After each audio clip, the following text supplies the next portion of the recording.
My name is Peter Sloot in Dutch. Maybe a few words about myself. I'm a full professor of complex adaptive systems, whatever that may be, and I might say something about that. And you know, we will talk a bit about, and hopefully interact a bit about interdisciplinarity. I feel it's my second name. When I started to study, I studied chemistry. I finished that, and then I thought I'm really missing bits and pieces, so then I did a new study, physics, and then I also graduated in theoretical physics.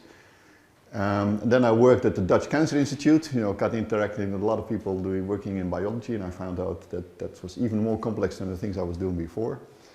And then I did my PhD in computational science, so I kind of went across the borders, if you like.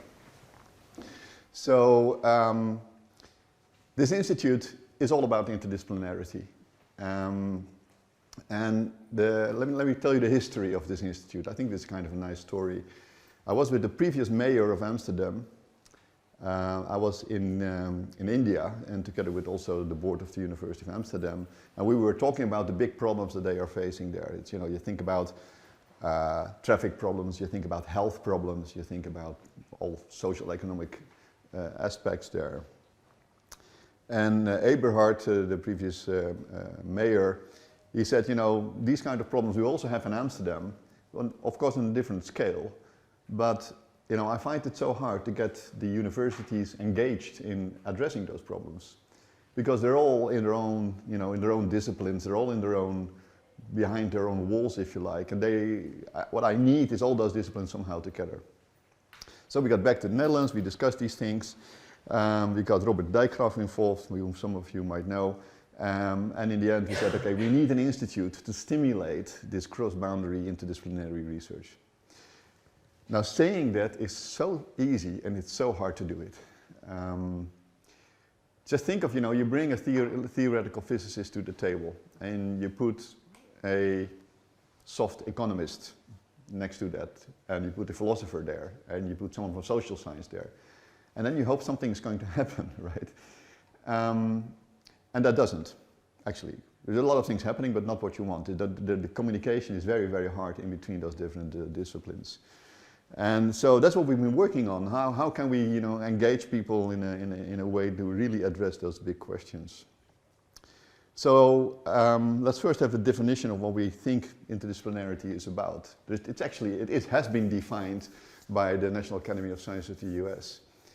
It says it's a mode of research that integrates information, data, techniques, tools, perspectives, concepts, and/or theories from two or more disciplines to advance fundamental understanding or to solve problems whose solutions are beyond the scope of a single discipline or area of research practice. You know, it's kind of a no-brainer when you see it like that. But try to do that. Try to bring people together, you know, with completely different concepts. An example would be migration, the problem of migration, people migrating into Europe.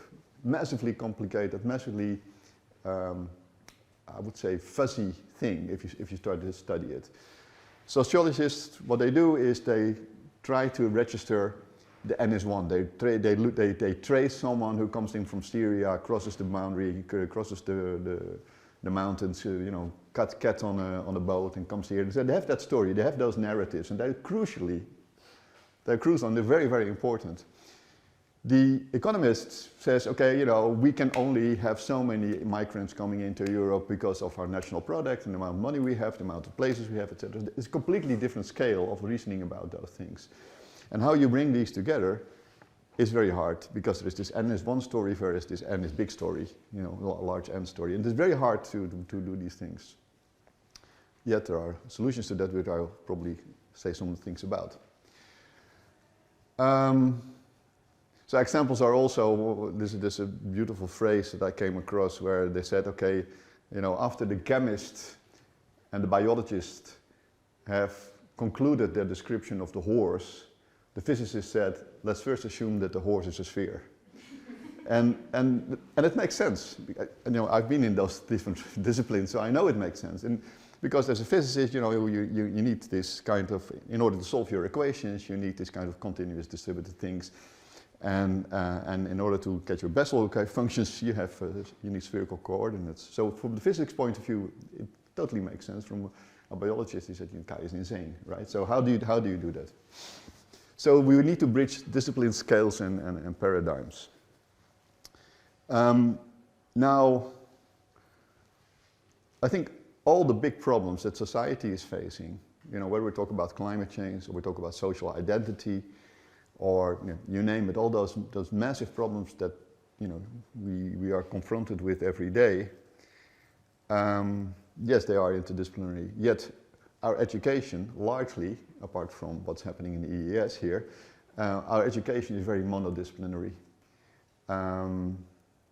Our funding is very monodisciplinary.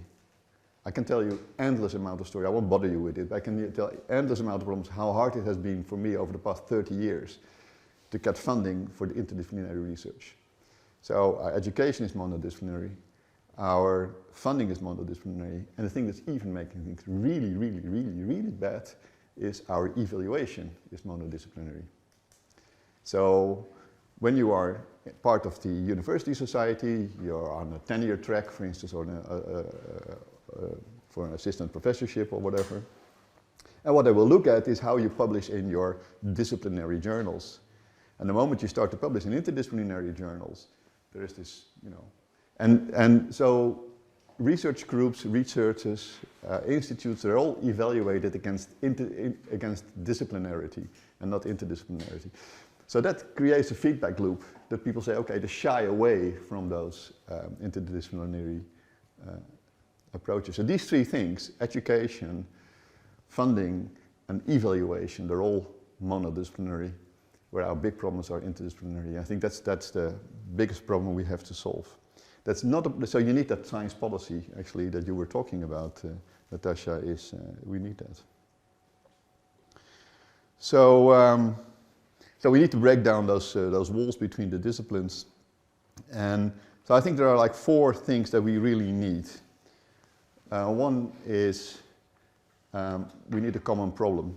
It looks like a no-brainer, but it is. If there's no, if there's not a problem that you can identify as it really, we all find that a problem to work on, forget about it. So you really need a common problem.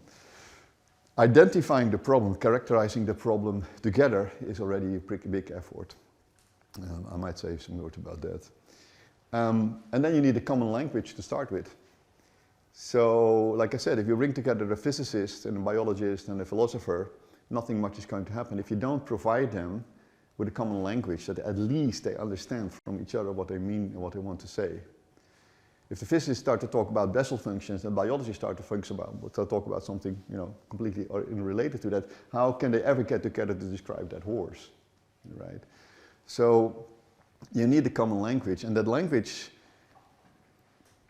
is the thing what we are working on here in the Institute, and I'll say a few words about that if we have time later on. By the way, feel free to jump up and interrupt me at any point in time, right? Because I don't want to just be sending, I can do this forever, right? So it's up to you. You interrupt me whenever you think you want to say something or have a question.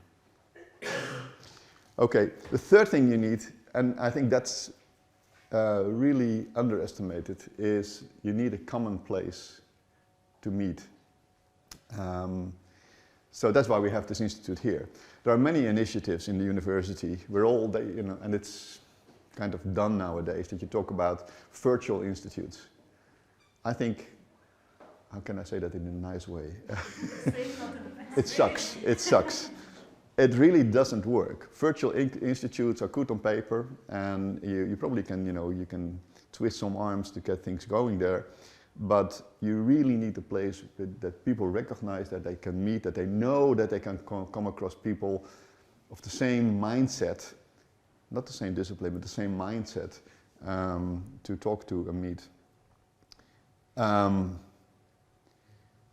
the fourth example, we already kind of alluded to that, is you need a common funding, because if we want to address a problem, let's say climate change, and the funding can only come to the physicists, then the sociologists will say, okay, right.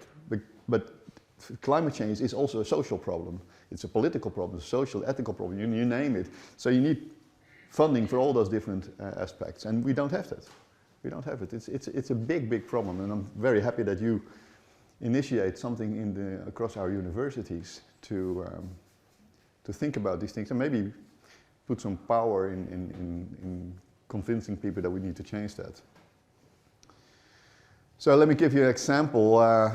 So we had, the thing about this place to meet is also that you come across someone that you never expected to come across. You suddenly sit next to someone talking about something that you, what is this about? And so we had, let me give you an example of one of the success stories. So we had a psychologist, we had a lunch, we had a psychologist sitting next to an economist, sitting next to myself, and to a mathematician, and an ecologist. So it's a pretty weird combination, right? And the psychologist said, you know, the big problem we have in psychology is trying to understand the onset of depression. How do we measure the onset of depression?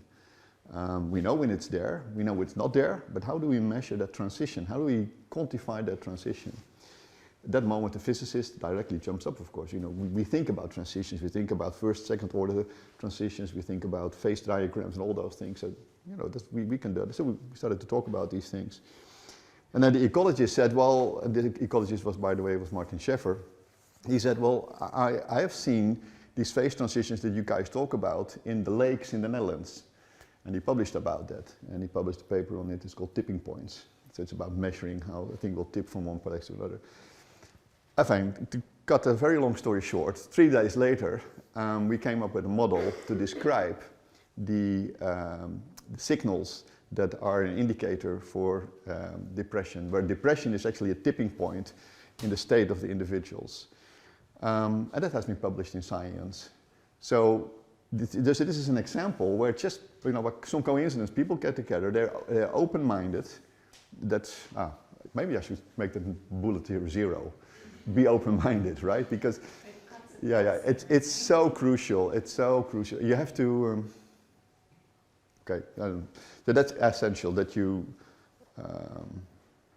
make yourself vulnerable, is that the right word? So you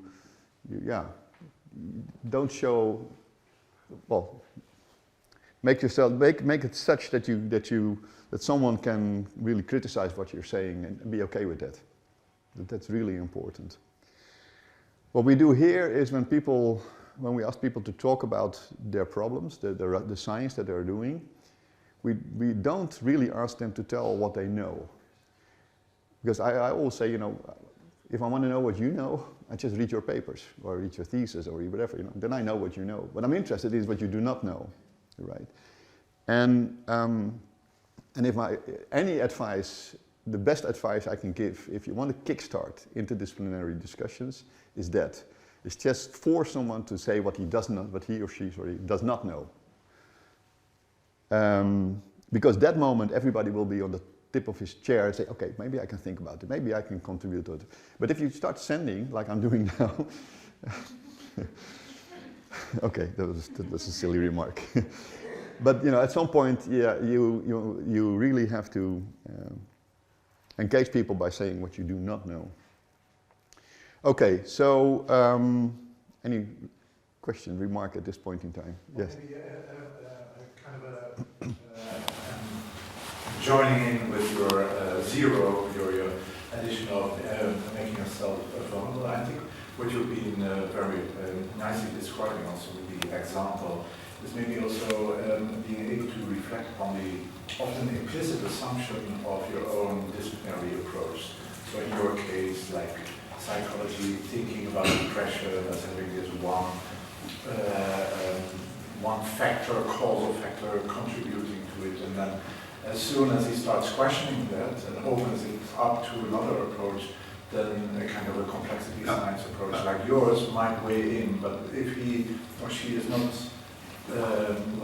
allowing him or herself to indeed question this implicit assumption, then I think your nice project would have come from you. Yeah, that's exactly the point. Just to repeat that question, it did that because we're recording this. Yeah. So, well, remark, it's not a question. The remark is actually that, that you should allow yourself to reflect on the things that you think you know that you might not know. By the way, there's a beautiful quote about that. Robert Pirsig. Nobody of you probably don't know. You should know him. So Robert Pirsig was a writer who wrote a book, Zen in the Art of Motorcycle Maintenance. And somewhere in the first chapter he says something like, the real purpose of the scientific method is to discover that nature hasn't misled you into thinking you know something you actually do not know. It's beautiful, I'll repeat it. So the real purpose of the scientific method that we want to engage with if we're doing interdisciplinary research, the real purpose of the scientific method is to discover, through that method, to discover that nature has not misled you into thinking you know something you actually do not know. We quite often think that we know something, that we have a good understanding, but we don't open up enough to look at completely different angles. That's basically the thing we were saying. And one thing, Mark, maybe to summarize, I think it's fine for people that you should feel comfortable about not knowing, because most of the time you see things that you don't know if you do. Yeah. Yeah, Feynman was a pretty interesting character in that respect. Yeah, he also said,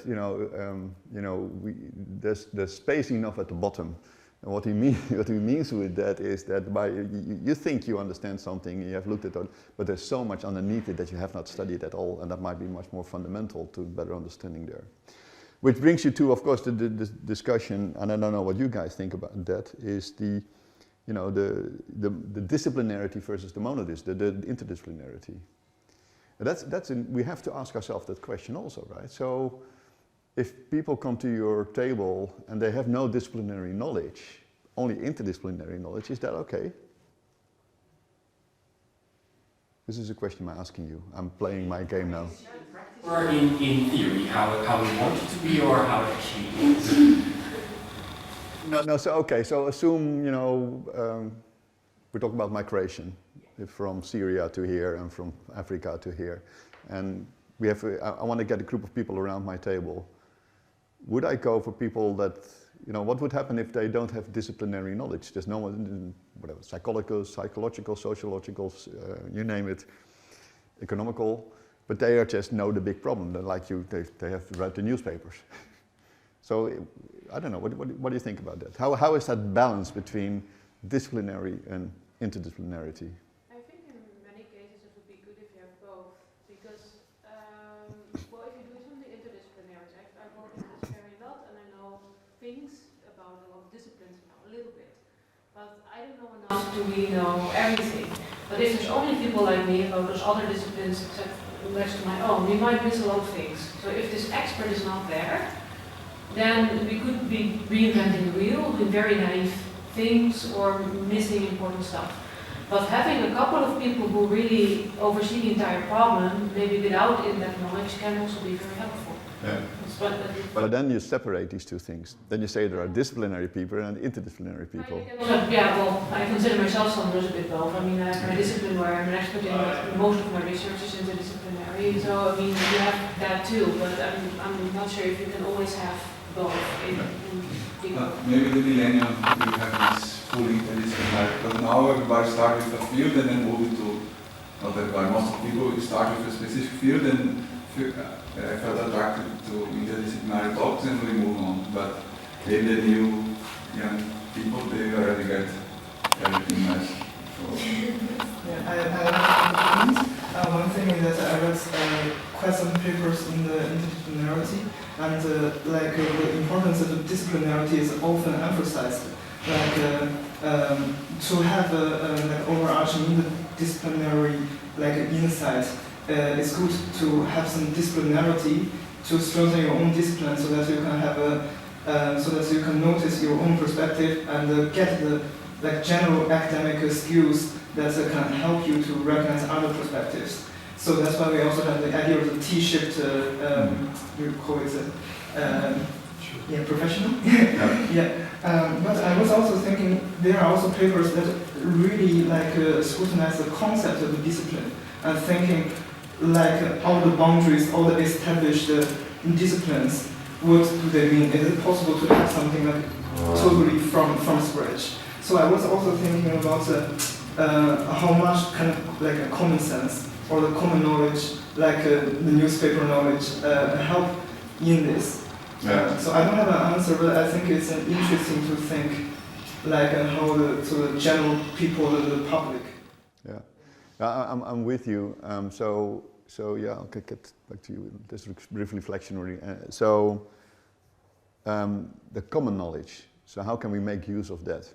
I think that's a really good point. That's a really good point. We're thinking now, together with the city of Amsterdam, about a kind of Quora for Amsterdam. I don't know if you know Quora. This is an app where you can ask all kinds of questions. It's pretty good. And then, you know, people that are really engaged with the topic, they give a very elaborate, quite detailed answer to those questions that anyone can ask us. So we're thinking about something doing that for the city of Amsterdam, where you have the problems from the people in the street, if you like, or the knowledge of the people in the street, where you somehow make use of that. And that's also what was behind the national science agenda that we had here in the Netherlands, right? So where we try to gather all big questions, people say, okay, what is it you want the universities to study, to work on? I think that's, and then why, and what are your opinion about these things? Yes, but there's a risk there. Because, yeah, how can I say that in a nice way? No, I mean, there is a risk that people start to babble, right? And yeah. So we still have to really adhere to the scientific method to make sure that we are not misled into thinking we know something we actually don't know. I think I've heard it before. That was a remark. Yeah, well, the way I would like to phrase it, having worked in interdisciplinary environments for a long time, is that without my own disciplinary knowledge, I would have nothing to contribute to the table. So how I would like to see the balance is that you have that you have a good level of disciplinary knowledge, and that you have the skills and the open mind to apply that in an interdisciplinary environment. Yeah. Which also brings me to a bullet point I think we might consider adding is teamwork. We need to be able to work in teams because otherwise interdisciplinarity is quite difficult to achieve. Absolutely, yeah. No, so the two things two things you mentioned is that there better be something that you can contribute to, and the other one is that you should be able to do that in a team. I'm repeating this again for the. So yeah, I think I agree. So I got a few more slides, and we can stop anytime you want. I mean, I don't know, whatever you want. But so this is what we do here. We're also, this whole concept of interdisciplinarity institutes like Institute of Advanced Study is a worldwide initiative. There are 44 institutes worldwide which call themselves Institute of Advanced Study. And these are called the university-based Institute of Advanced Study. And they all bring together outstanding researchers from different disciplines, nationalities, academic backgrounds, creating productive environments for innovative research. But it's about this, different disciplines, particularly that Institutes of Advanced Studies try to focus on. By the way, we talked about, oh no, you cannot see that now. So what we do, because there are so many big questions, we said we focus on 3 themes, if you like, within our, and this is the way we organize ourselves, and I think you wanted to hear more about that at some point. So we say there are 3 really massively complicated international interdisciplinary challenges that we want to think about. We're not going to be able to give solution to these things, but at least we can address them. One is what we call coupled human-natural systems, so think about the climate, right? So you cannot think about the climate without thinking about the people, so it's really interaction between the human and its environment and the coupling between those. And anything you think about that, I don't think there's any discipline that's not relevant in that part. I wouldn't be able to think of something. Anyway.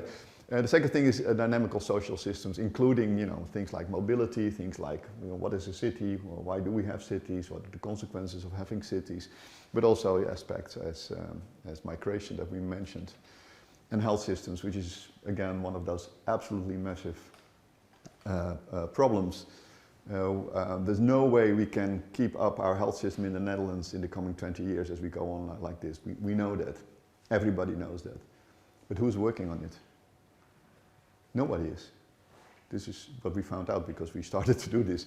Nobody is really asking. I mean, of course, in the government they are, but you know, they have a window of, I wouldn't say window of opportunity. They have a window of thinking of 4 years, right? And after that, well, it is even less, right? Because already now, a year before the election, they're thinking about something else. So probably universities have to pick up that challenge to think about how can we build a sustainable healthcare system when we are facing this massive aging and upside down pyramid things and everything that goes with that. And underneath that, we focus on what we call foundations and methods. So we are looking for particular methods, and like I said in the previous slide, methods that we probably borrow from complexity science and system dynamics. We use those foundations and methods to see if we can contribute and have a common denominator across those big questions. So that's again looking for this language, this common language that you can use. And well, to some extent, that seems to work. What I find important here is this thing. So when you think about this big problem, so what kind of interventions can we do in order to avoid more than 2-degree heating up of the Earth? What kind of interventions can we do? What kind of interventions can we do to make a healthy city or a healthy society? So when you think about that, it's not. This is a conceptually very deep thing. I want to share this with you because I think it's something that you might be interested in. If you want to think about how you do interventions in a system, right, and you want to evaluate the possible scenarios of interventions in a system, what you need is something that helps you to build that predictive power, right? So you need something to generate your scenarios of possible interventions, and you need something to create confidence on the outcome of those interventions. Now here is my general warning. The massive hype that we have now on AI and machine learning and data science is not going to help you. This might come as a shock. And the reason why it's not going to help you is because if you have AI and machine learning and all those technologies, without a deeper underlying understanding of the mechanisms that result to the data, you're not going to be able to predict anything sensible at all, unless the past is like the future.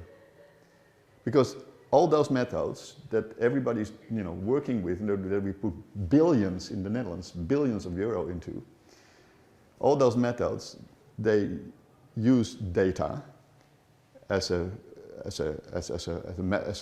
set on which they do the trainings, but that's only predictive for the future if the future is the same as the past.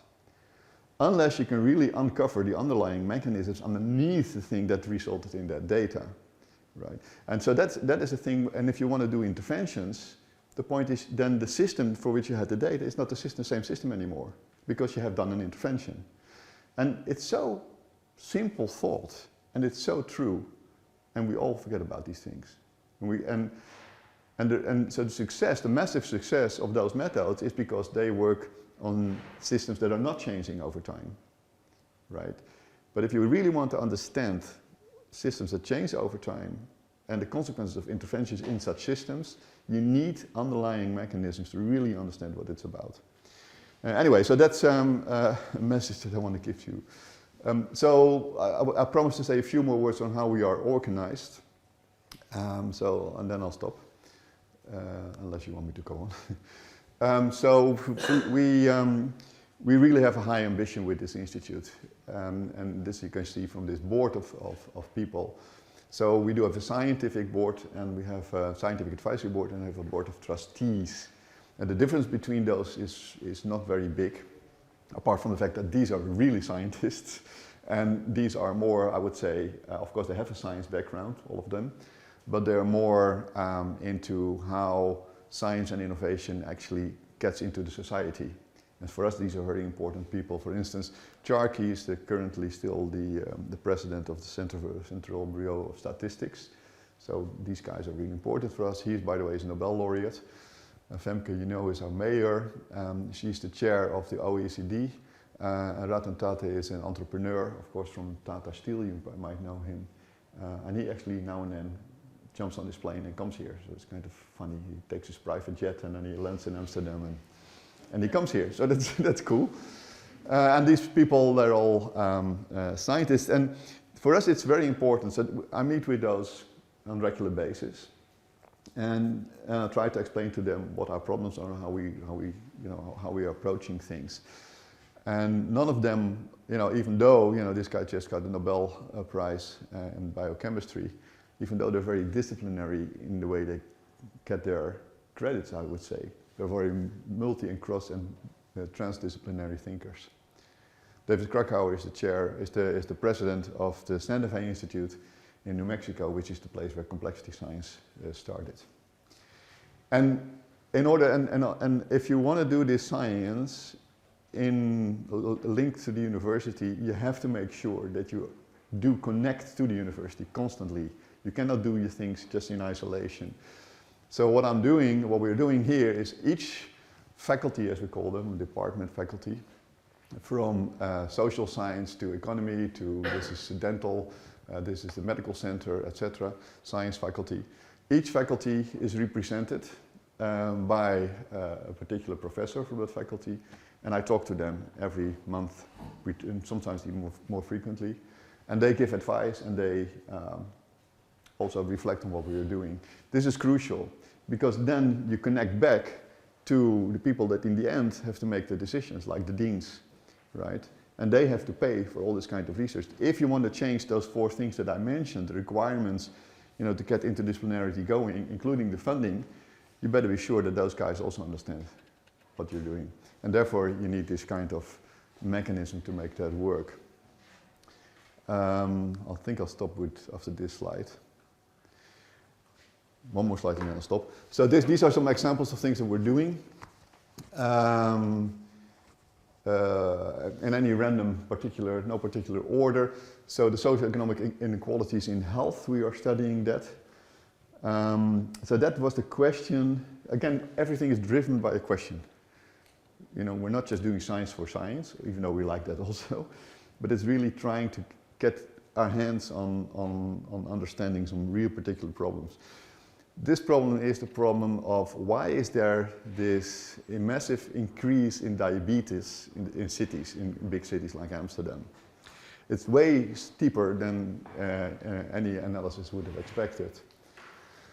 And if you think about diabetes or obesity, okay, then you think, okay, that can be related to my ethnicity, can be related to my physiological status, can be related to my health at large, can be related to my mental stress, can be related to my physical stress, can be related to my social status, the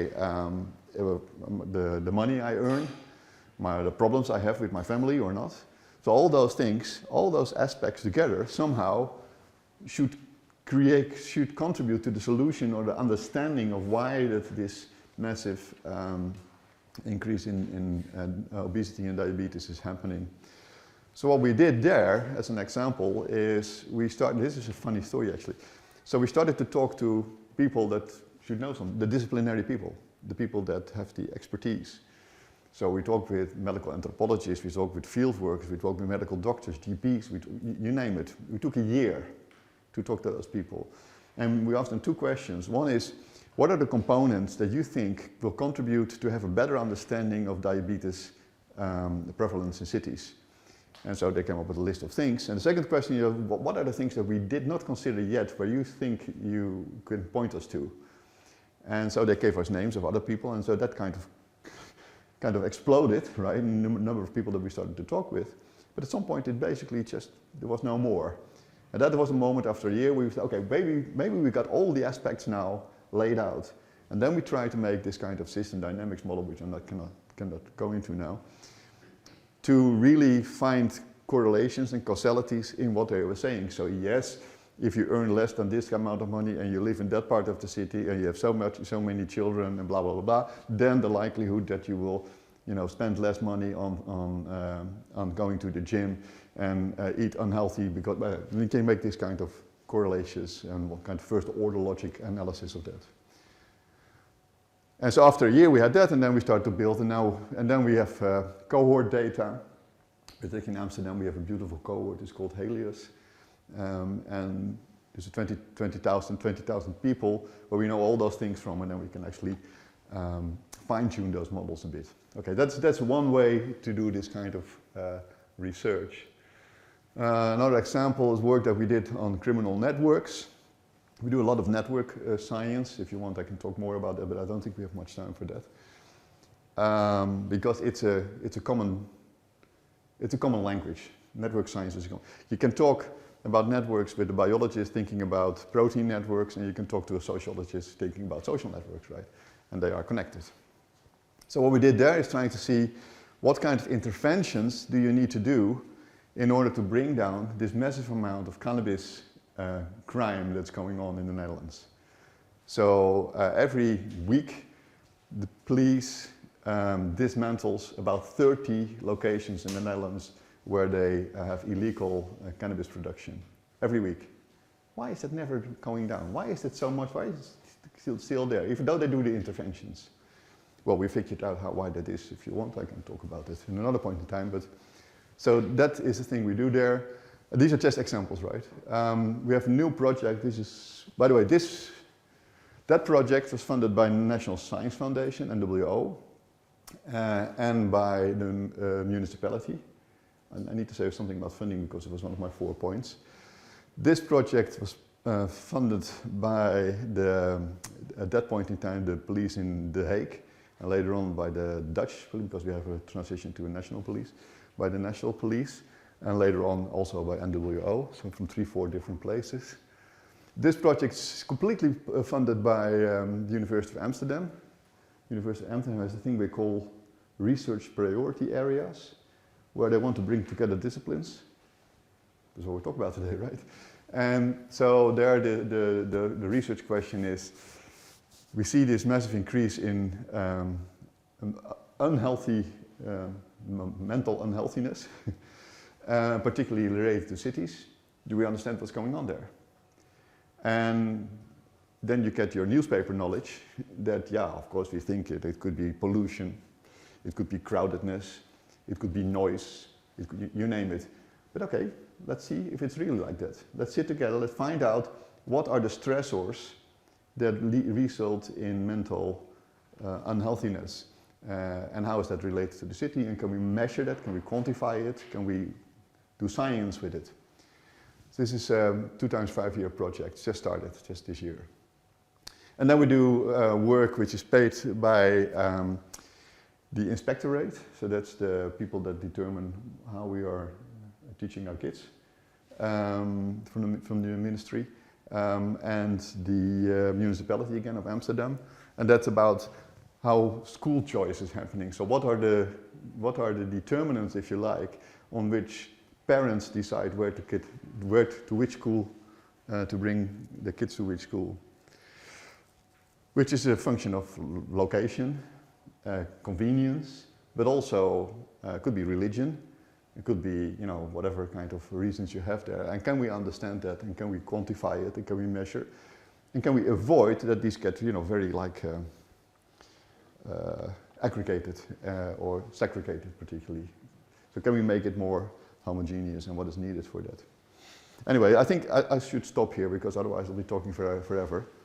But these are some examples of things that we are doing. So the floor is yours. Now you can say and ask and remark things. Yeah. I have a question: how many researchers are approximately connected to any of those projects? Approximately, I hope you. So, okay, a little story. This thing here, I was doing research on. I come to your question. The question is how many people are involved in these different projects, right? I'll take a bit of time to answer that question. So I was doing research on HIV, spreading of HIV in Europe. And so I worked on that for about 13 years with a group of 60 people. And I was 60.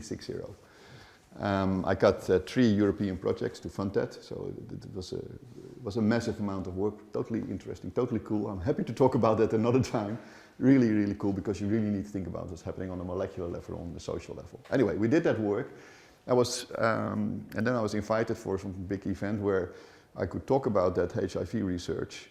And in the audience, there was a guy, a criminologist. And he said, the kind of things that you're looking at, so how information is spreading, in this particular case viruses are spreading, is the kind of thing we are thinking about in the police and blah, blah, blah. So we got to talk. So we started together. So this project started with 2 people sitting together, this criminologist and myself, thinking about, can we translate concepts that I have developed to study the spreading of HIV in sexual networks, can we transfer that to the networks that he was thinking about when he was thinking about what he calls value chains of production of cannabis. So it started out with us, the 2 of us. That took about a year. Then it got too much. Then I got people from Russia involved. I also have a chair in Russia. I got people from Russia involved. Very technical, very high-skilled people. So then we were with 4.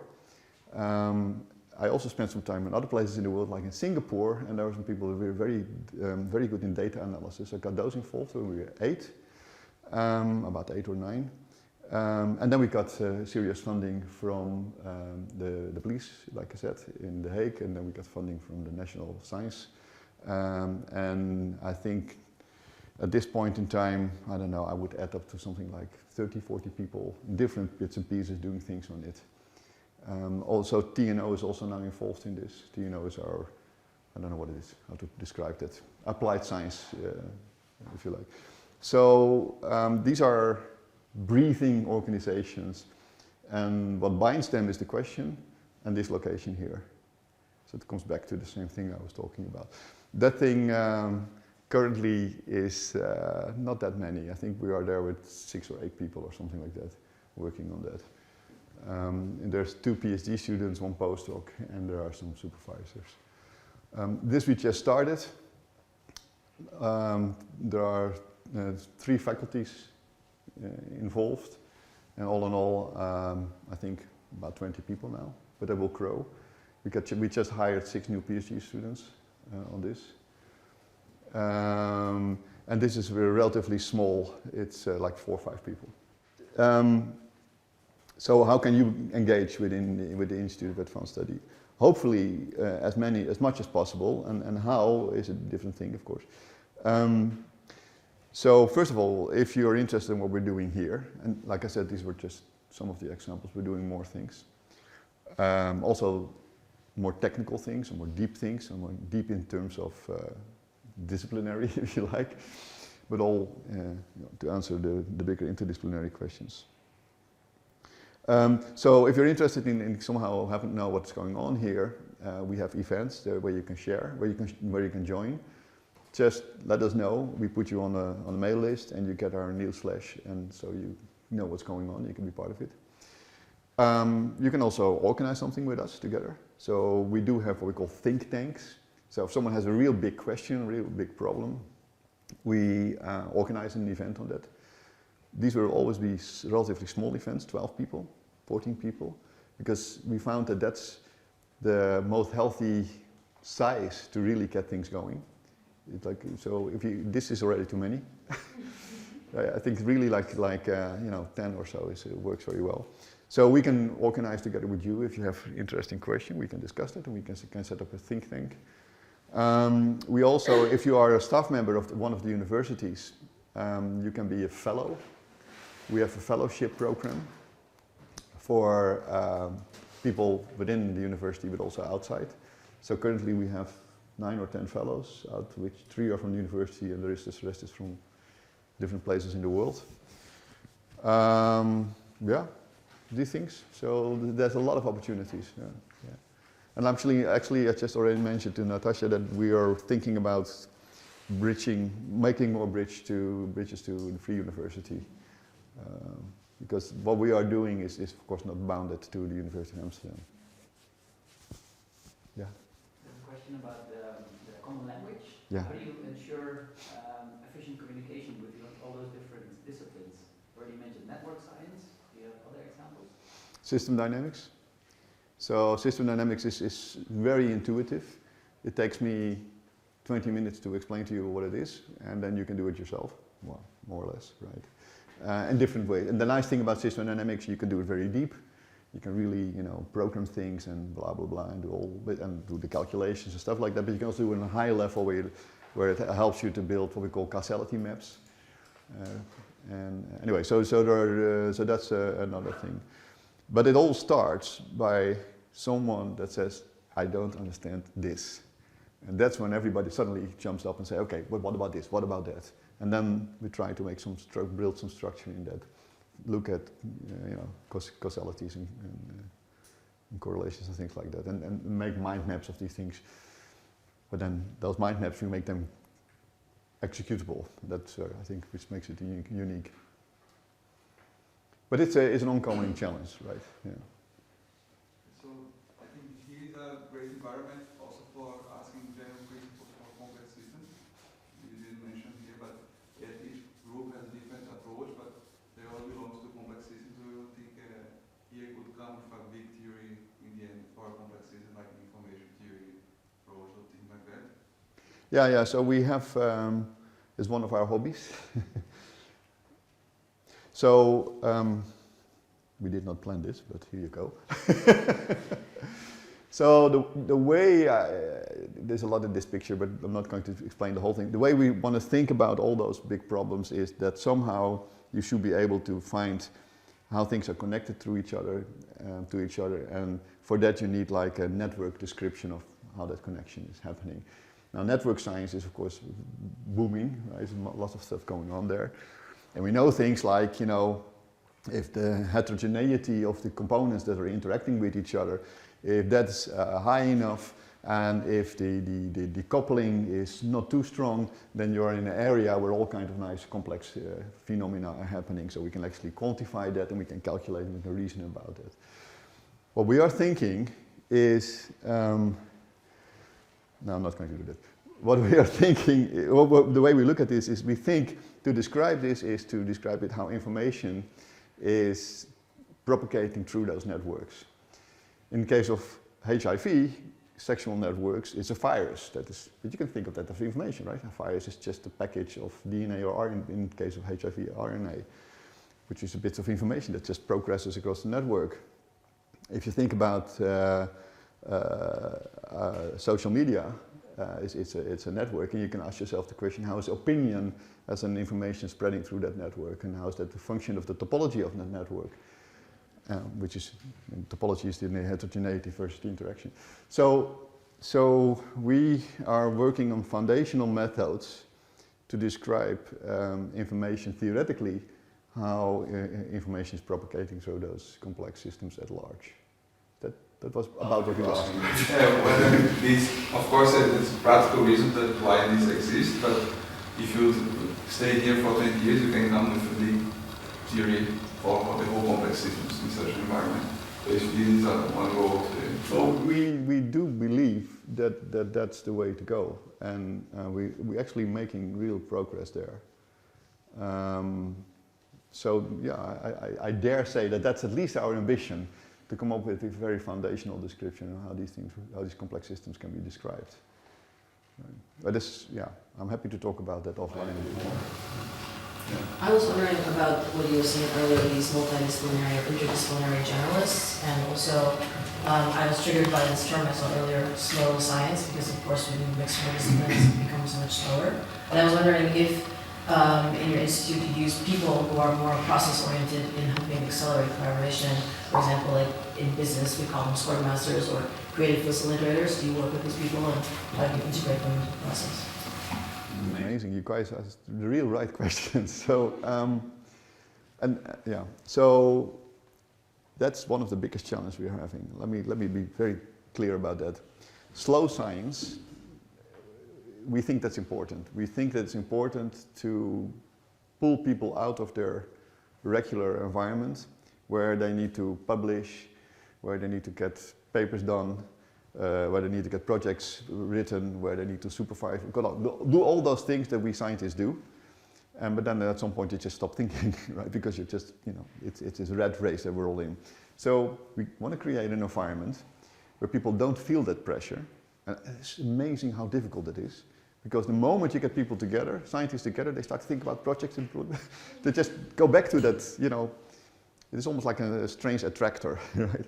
In chaos theory kind of thing. Anyway, so we try to pull them out of that and to create an environment for what we call slow science, where, you know, you can really spend time, sit together, stand behind a whiteboard and do your thing and be creative. But that's one aspect. The other aspect is we have those big questions, right? We have this massive societal challenges that we want to address. We're probably not going to solve them, but at least we want to create creative thinking on that and maybe make some small steps, and we're making small steps. And then the question comes, then you have to think about, yeah, but you cannot do that completely in isolation. You have to reach out to the people that own those questions, like the government. So for that we created the thing we call POLSIM, which stands for Policy by Simulation. So we are now, together with the Ministry of Economic Affairs and Climate, in a project, in the Ministry VWS. I don't know how to translate that one. But anyway, we have these different ministries with which we talk, and they also pay us some money. And try to create some kind of business around it. Now that's where my problem is, to be very honest. This I understand how to do. Yeah, and I like to do this. This is crucially important, but to bring it to the next level, to really create business around it, because you have to support people to, you know, at some point you need to finance these things, these bigger questions, and you really want to make sure that you can make an impact. If I have if the group here creates a brilliant idea, but we somehow are not capable of transferring that to the problem owners, like the ministries, you know, we're living in isolation. So how do you bridge that? That's a business question to some extent. So we hired a business consultant for that over the past year, and we came up with some kind of proposition for that. But I'm very uncomfortable with it, because it's like orthogonal to that ambition of social science, slow science. So we have the slow science thing, and you have this reach out of the bigger ideas to the government and the industry, for instance. And somehow we're kind of struggling with that. So it's an excellent question, and I have no answer to that. No, the point is this: any criteria, any KPI, key performance indicator that you want to think of, I will not agree with, by definition. Because the moment I have a KPI, I will create almost a perverse incentive to comply with that KPI. I don't want that. So that was a very weird discussion you can imagine I was having with the board of the university. Because the Institute of Advanced Study is outside of the faculties. I report to the rector, that's the only person I report to. So when I said I'm willing to do this, but no KPIs, I had a difficult discussion, because they're not used to that, right? They want to see papers or whatever. I said, no, we're not going, there's no KPI. The moment there will be KPIs, I create the wrong environment here. KPIs, they rest in the faculties, that's where they should be, probably, and where the assessment goes on. So how are we assessed, is then the next question. So when do you think you're doing a good thing? You tell me. If you apply for funding, then you have to report back what you have produced. Well, that's a different story, of course. If we apply for funding and we get that funding and we do a project based on that, then of course you have to comply with those rules, yeah, sure. But as an institute, I don't have KPIs. I don't say I deliver so many PhD students, I deliver so many projects. We do. I mean, we do deliver all these things, but it's not. I don't want to be evaluated against that. I want to maybe only be evaluated against, you know, trying to find new angles to all problems, something like that. But how do you measure that, right? And then there's this little success story like the depression case, and we had a thing here on causality in climate models, totally cool, got a Nature paper out of that. So we, you know, I'm also a scientist, I also talk about, you know, we got so much money, we got so much Nature papers, but it's not a thing I want to be evaluated against, because that will be like a straitjacket then. And that's what I want to avoid. I think things are changing now. So if you go to our website, and I urge you all to do that, because it's a really good website, So we copied the lecture by our rector, Karin Max, the lecture that she gave during the opening of the academic year. So the dias, I mean, the opening in January. And so you see that is, she actually, I always say when I read what she was saying there, I say she has read our webpage very carefully. So it's a one-to-one. And so the reason why I'm mentioning is this, there is a kind of, it's becoming a kind of, people start to realize how important interdisciplinary research is. So it is moving slowly in that direction. We have a beautiful IIS, that's the Institute for Interdisciplinary Studies. So that's more, not advanced interdisciplinary studies, so that's more like, you know, they have a program called Future City, sorry, what's it called? Future Climate Studies, I think. It's Future Planet Studies, yeah. So that's a beautiful example of so it's starting. But that, you still have this monodisciplinary evaluation, monodisciplinary funding, etc. It's also external, Yeah, right? It's yeah. also See, external. but again, you know, we can. A real senior thought is not just identifying that there is a problem, but also to help to solve that problem. That it has to come from us. It will not come from the people in The Hague. It will not even come from the board of the university. It will have to come from us. We have to be creative there and help them. But then we need to understand what the real question is. Maybe we should make that a think tank here within the EAS, right? But how do you get that discussions going? I think it's really by, you know, at the lunch table. Where you're at the lunch table, just say, you know, what do we think about this? You know, what do we think about this migration question? What do we think about this, the fact that in France now they talk about retirement age of 62 and they're making protests, and we're thinking about 67, right, 68. In Greece they talk about 552. What consequences? Are we still in the same Europe? So just bring in those questions and get the discussions going, no matter what. Or what do we think about this virus in China now, right? Are people overreacting to it or underreacting? Okay, and if we look at the facts, it's not just that the frequency with which those pandemics, we don't want to call it a pandemic yet, but probably soon we will. It's not only the frequency of those pandemics that is increasing. I can give you the numbers, but it's also the diversity of the viruses, which is increasing. And if you multiply these two things, it's pretty scary. What are we going to do about that? You know, how can we make use of network science and at the same time social science and policy, political sciences? How can we? So just bring things as questions. Think about those questions and bring them as questions and see what you get back. I think that's the only way we can do things. And then if you come up with a good idea, you come here. Yeah. Project that you're doing here? With something that So, yeah, so you're talking about how can we bring the things that are happening here back to the faculty. What's happening now is the other way around, which is good because, for instance, these RPAs, these research priority areas I was talking about, so these are small injections by the university where they force 3 faculties to work together. So let's say social science with political science, social science with the natural sciences with, I don't know, law. They force them to work together, write a proposal if it's granted, then they have an RPA, a research priority area, which is very interdisciplinary. What's happening now is those people spend at least 2 days a week here.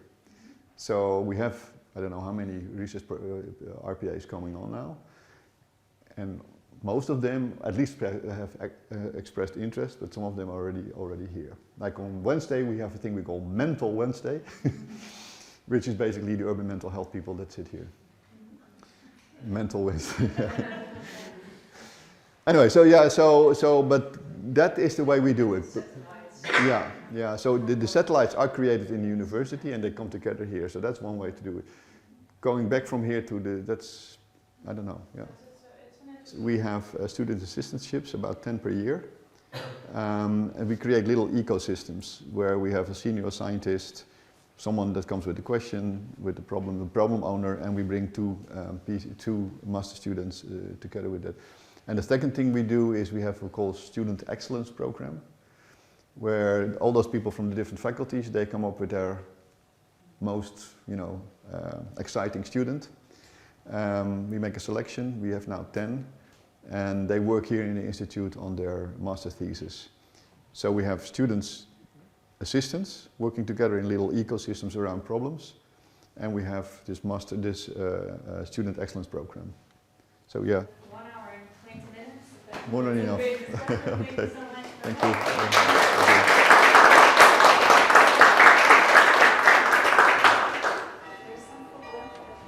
Good.